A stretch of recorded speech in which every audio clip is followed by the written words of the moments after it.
नमस्कार, आप देख रहे हैं द बिहार टॉप। मैं हूं आदेशपुरी। बीपीएससी के द्वारा 70वीं सिविल सेवा का कल आंसर की जारी कर दिया गया और 4 जनवरी को हुए एग्जाम में 3 प्रश्न को डिलीट किया गया है और उसके बदले नंबर सभी छात्रों को दे दिया गया है।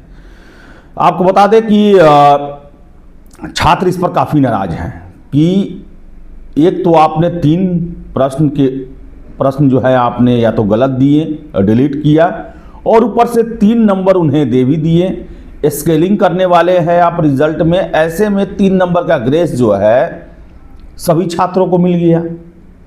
इसके साथ साथ छात्र कमेंट कर रहे हैं कि जो 4 जनवरी को मैंने परीक्षा नियंत्रक से बात किया उसमें काउंटर प्रश्न क्यों नहीं किए। तो सब चीज़ मैं आपको नहीं बताना चाहता हूं, लेकिन चलिए, बहुत सारे लोग कमेंट कर रहे हैं तो इसलिए इसका जवाब मैं दे देता हूं। 2 बजे मैसेज मिला कि कंट्रोलर साहब जो है मीडिया से बात करेंगे और 2 बजे जो छात्र एग्ज़ाम दे के निकले उनसे रिव्यू लेने के बाद सीधे मैं वहां चला गया और वहां पर मीडिया कर्मियों की लाइन लगी हुई थी इंटरव्यू लेने के लिए। समय लिमिटेड था, 2 से 3 मिनट के लिए बोला गया कि बस एग्जामिनेशन के बारे में हम जानकारी देंगे और मेरा उद्देश्य था कि जितना से अधिक केवल प्रश्न पूछा जाए और उनके जवाब लिए जाए कि आगे ये क्या करने वाले हैं। देखिए, ये इंटरव्यू जो था वो आराम से लिया हुआ नहीं था कि आप अपॉइंटमेंट लिए गए, इंटरव्यू लिए और सारे काउंटर प्रश्न किए आप। ऐसा नहीं है। जब हम चेयरमैन साहब से काउंटर प्रश्न पूछ सकते हैं तो परीक्षा नियंत्रक से क्यों नहीं पूछ सकते हैं। लेकिन उस समय 2:30 बजे वो इंटरव्यू शूट हुआ, उस समय प्रश्न भी मैंने नहीं देखा था, किसी ने भी प्रश्न नहीं देखा था। छात्र तो निकल के आए इंटरव्यू फीडबैक लेने के बाद एग्जामिनेशन सेंटर से सीधे वहाँ पर चला गया। वहाँ पर जाने के बाद लाइन लगा हुआ था, उसमें था कि किसी तरह इंटरव्यू कर लो और काउंटर प्रश्न पूछने के लिए समय नहीं था। उस समय बस यही था कि कितना अधिक से अधिक जानकारी इनसे निकलवा लो आप। इंटरव्यू में काउंटर प्रश्न तब होता है जब आप अपॉइंटमेंट लेकर, और मिल जाता है अपॉइंटमेंट, आप जाते हैं आराम से, कोई जल्दबाजी नहीं होता है। इंटरव्यू थोड़ा लंबा चलता है। आपने देखा होगा कि मेरा सीधे उद्देश्य था जो प्रश्न है वो प्रश्न पूछते चलो, बस काउंटर का वहाँ पर सवाल नहीं था, क्योंकि मैक्सिमम 3 से 4 मिनट के लिए जो है मौका मिलता है, उस तक उसको किसी तरह खींच के ज़्यादा से ज़्यादा इंफॉर्मेशन निकालने की कोशिश की गई।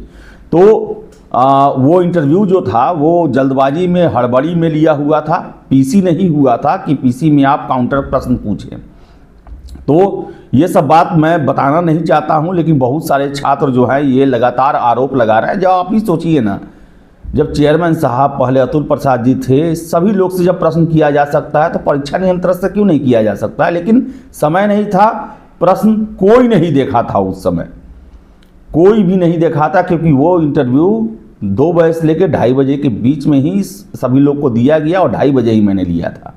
चलिए अब बात करते हैं जो 3 नंबर, और इसके साथ साथ बता दें 13 दिसंबर के एग्ज़ाम को लेकर बहुत सारे प्रश्नों पर छात्रों को का जो है मैसेज मुझे आ रहा है कि बहुत सारे प्रश्न विवादित हैं, जिसके उत्तर आयोग के द्वारा कुछ दिए गए हैं।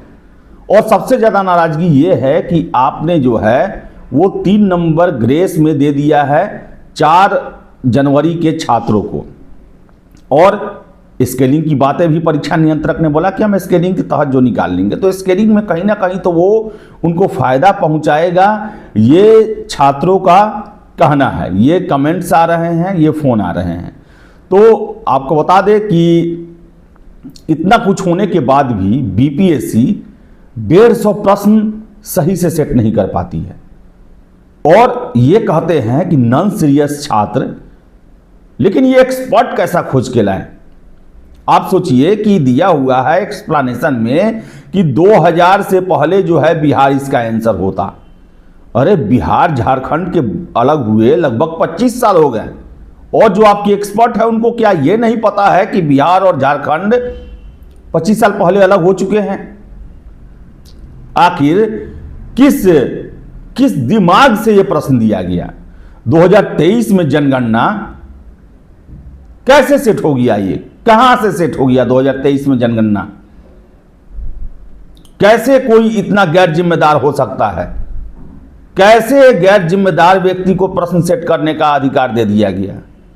उत्तर प्रदेश में ये जो है जो बर्फबारी को लेकर कहा गया है, ये भी आपको याद होगा 9 नवंबर 2000 में उत्तराखंड जो है वो उत्तर प्रदेश से अलग हो गया।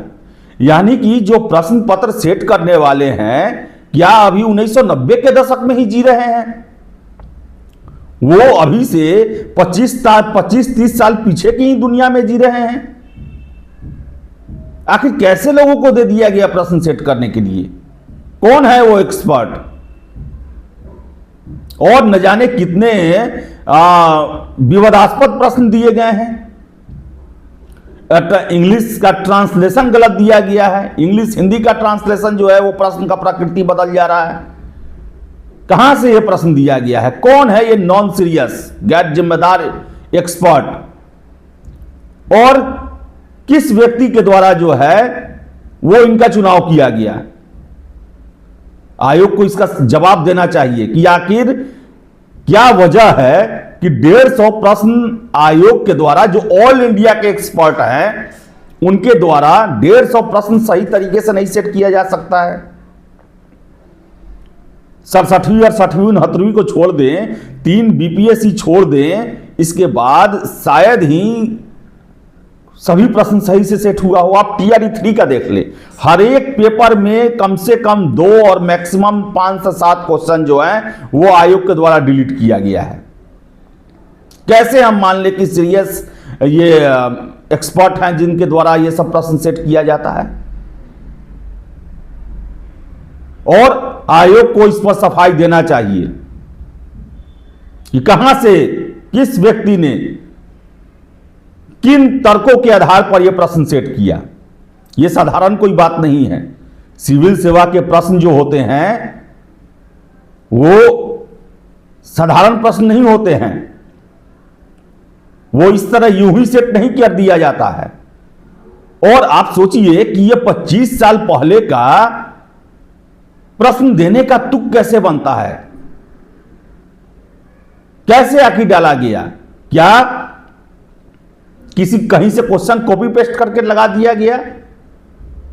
क्योंकि आपको हम बता दें, हमने पहले भी आपको बताया था कि सिविल सेवा के प्रश्न भले आसान हो, लेकिन उसके ट्रांसलेशन गलत नहीं होते हैं, उसके शब्दों का चयन गलत नहीं होता है। लेकिन ये जो है कहीं से भी नहीं लगता है कि ये सिविल सेवा के प्रश्न सेट किए गए हैं। जांच होनी चाहिए इसकी। सबसे बड़ा एग्जाम, दावे क्या क्या किए गए, यूपीएससी लेवल, पिछले आधार होते हैं, भारतीय इतिहास और उसके जो ये हैं उसके आधार पर जो हम लोग प्रश्न पत्र जो हैं वो सेट करते हैं। लेकिन क्या क्या डाला गया ये आप देख सकते हैं कि ये प्रश्न जो हैं पूरे देश में मजाक का विषय बनते जा रहा है कि ऐसे प्रश्न बिहार लोक सेवा आयोग, जिस आयोग की तारीफ 1 साल पहले तक पूरे देश में हो रही थी, और वही आयोग हंसी का पात्र बना हुआ है। देखिए, ये साधारण कोई घटना नहीं है, ये साधारण बातें नहीं हैं कि ऐसे ऐसे प्रश्न सेट कर दिए गए हैं। ये प्रश्न चिन्ह खड़ा करता है आयोग की सारी कार्यप्रणाली पर, आयोग की गंभीरता पर, आयोग के सीरियसनेस पर। मुझे भी यकीन नहीं हो रहा है। मैं जब इन प्रश्नों को लेकर सोच रहा हूं कि आखिर कौन है वो व्यक्ति और आयोग के द्वारा जो है कैसे उन्हें इतनी बड़ी जिम्मेदारी दे दी गई, और दावा भी किया जा रहा है एक शिक्षक के द्वारा कि हम पे आरोप लग रहा है कि हमरे मॉडल सेट से जो है क्वेश्चन वापस दिया गया है। आखिर कैसे एक ग्रुप डी लेवल के शिक्षक के द्वारा यह दावा किया जा रहा है? जांच होनी चाहिए। 69वीं का प्रश्न मैक्सिमम लगभग किसी ने नहीं गेस किया था इस तरह सीधे सीधी। और एक रेलेवेंट प्रश्न होता है, जैसे करंट अफेयर्स है, बिहार स्पेशल है, ये जो है सभी कोई पढ़ाते हैं, उसमें से आ जाता है। हिस्ट्री है, पॉलिटी है, ये सब है कि चूंकि विस्तृत लोग पढ़ाते हैं, लेकिन ये कुछ एक्सेप्शनल क्वेश्चन जो कि सिविल सेवा में होना ही नहीं चाहिए, और वो भी मॉडल सेट में है और आ गया है, ये जो है शंका व्यक्त करता है। और छात्र जो हैं लगातार नाराज हैं, विश्वास नहीं हो रहा। अब देखिए क्या होता है आगे। फिलहाल इस वीडियो में इतना ही। बहुत बहुत धन्यवाद।